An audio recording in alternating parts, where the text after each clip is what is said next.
Hey folks, this is Johnny T with the Tivo Rewind of the American Music Awards. Um, this year, the American Music Awards, it looks like, was going for Over the Top. And if the producers, directors, whoever was behind the show was going for Over the Top, they certainly achieved it.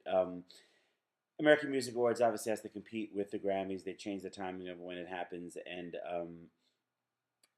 like the MTV Awards, Taylor Swift, Kanye West gets you in the news. This time, I think the news was achieved very successfully by Mr. Adam Lambert. But first of all, Nashville was in the house. Taylor Swift won a bunch of awards. Probably the biggest of the night. She beat out Michael Jackson for Artist of the Year.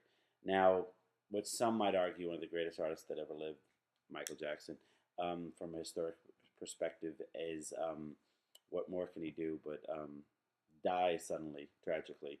And Taylor Swift, little girl from Nashville, Tennessee, still manages to get Artist of the Year, just like she did with Entertainer of the Year at the CMAs. But no one had to die over that one. But way to go, Taylor.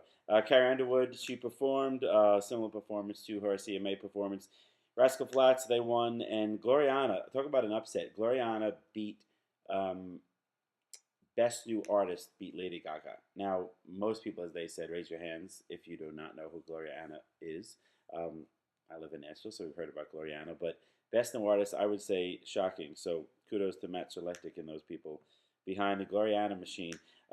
Show opened with Janet Jackson. I like Janet Jackson, but I cannot help but think that there's a bit of cashing in.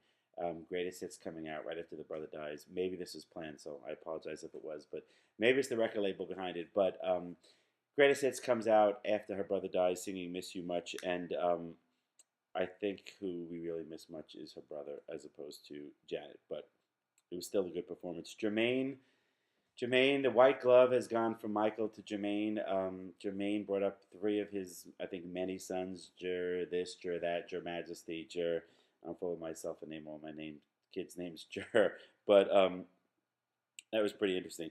Straightforward performances. Keith Urban, one of my personal favorites. Daughtry, Green Day. Straightforward pop rock, let's call it rock, was actually alive in the house. So that was great to see.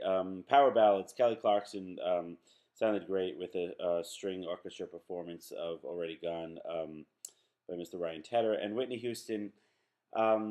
Comeback. Everyone loves a comeback. Clive Davis, the machine behind the Whitney Houston comeback.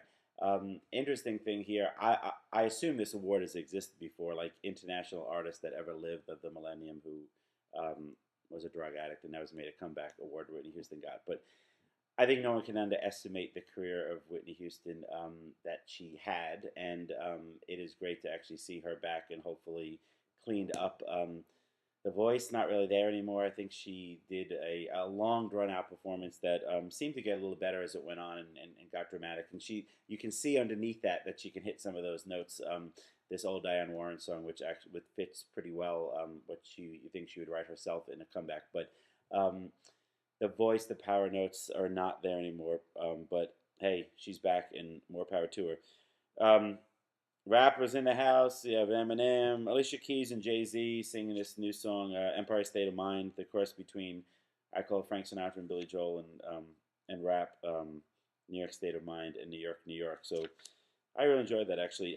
Over the top. We talked about the awards being over the top. You had Rihanna with lasers shooting out of her costume, which was I found was actually pretty cool. And Lady Gaga, it's always interesting to see what is Lady Gaga going to do next to top the last performance. We all remember, if you've seen it, the bloody MTV performance of her hanging, being carried away, appearing dead on the stage. And this one I would say not near as over the top of that, but the outfit, I don't know where it came from, and the fire coming out of the piano. And if you saw some of the backing guys who were in glass chambers, I believe, with smoke and gas masks. So Lady Gaga is only Lady Gaga can do it, and I would say the same thing. She's going for over the top, and she is creating her 15 minutes plus of celebrity. I think she is on overtime.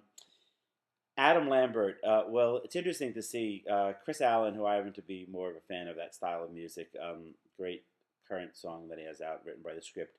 But he was relegated to giving an award out earlier in the show. 15 seconds potentially of the show, And Adam Lambert manages to get the grand finale closing number of the show that, if you have not seen, is pretty.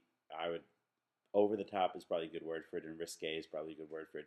But I'm going to put a link here to MTV. Apparently, Adam, I haven't watched the whole thing, but Adam was on MTV talking about frame for frame his performance, and apparently the crotch shot and the kiss of the keyboard player were both unplanned and both just happened naturally during the performance. So I guess you can say he brought the house down, and that put a close to the AMA Awards, which, in terms of pure entertainment value for your free TV watching dollar, were pretty darn good. So that's the Dick Clark and Friends.